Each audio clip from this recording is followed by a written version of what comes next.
want to talk about some other operational documents. As sort of, you've gotten through all those initial hoops, you've gotten the right tax exemptions that you need.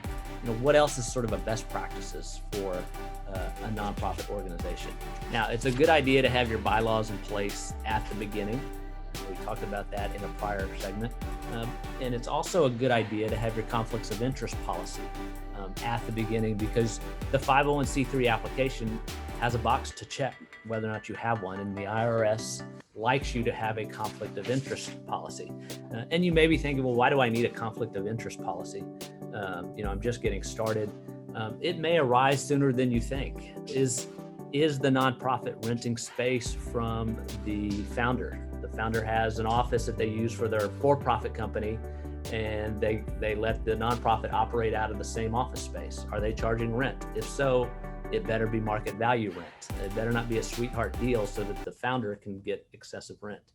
Is the founder using his internet marketing company to build the website and do some marketing for the nonprofit? Again, that better be at market rate. There better be some research done. It better be where there's some comparative, almost like a competitive bidding.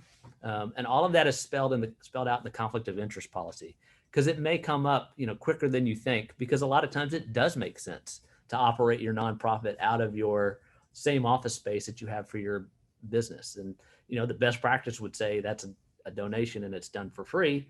But if there is money exchanged, there needs to be a policy in place. And it's really having the non-interested person make sure that is a market rate, a fair market value for that piece. Now, it's a good idea to have a compensation policy. We hadn't talked about this yet, but yes, nonprofits can pay salaries. Just because you're a nonprofit doesn't mean everybody has to work there for free.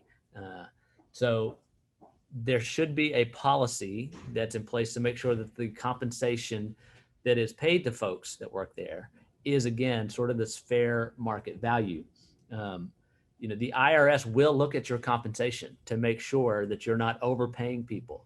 If your nonprofit is bringing in $100,000, for example, in donations, and you're paying yourself a salary of $95,000, that's going to raise a red flag at the IRS, and that's going to be a problem.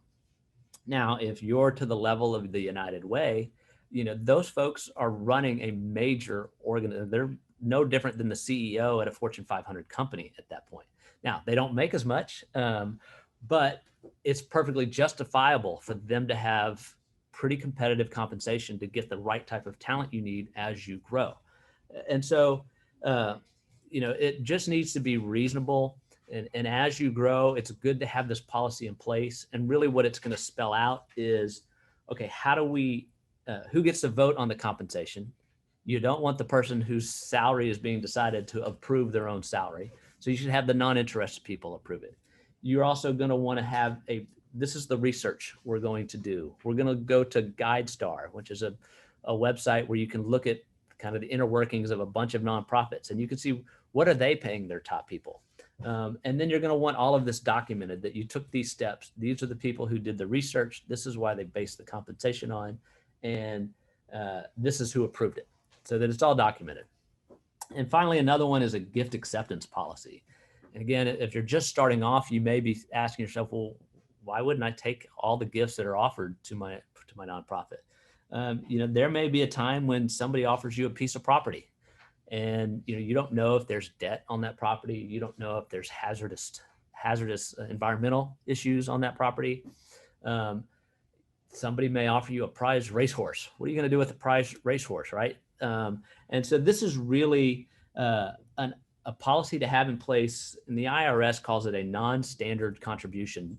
It's something that can't be turned into cash right away. And so you have a policy in place where there's a process to review these types of gifts. It protects everybody that's involved in the organization, but it also gives you a good way for a polite no thank you. If you have a policy in place, you can say, hey, thanks for the offer of this racehorse, but under our gift acceptance policy, we just can't take it. And that way you're not going to completely alienate one of your bigger donors who may say, okay, you can't take my racehorse, but how about $50,000 in cash. Oh, that fits our gift acceptance policy. No problem. Come on in. So it's a good idea to have that done, again, to protect your board members, to protect your officers, but also give you that polite no.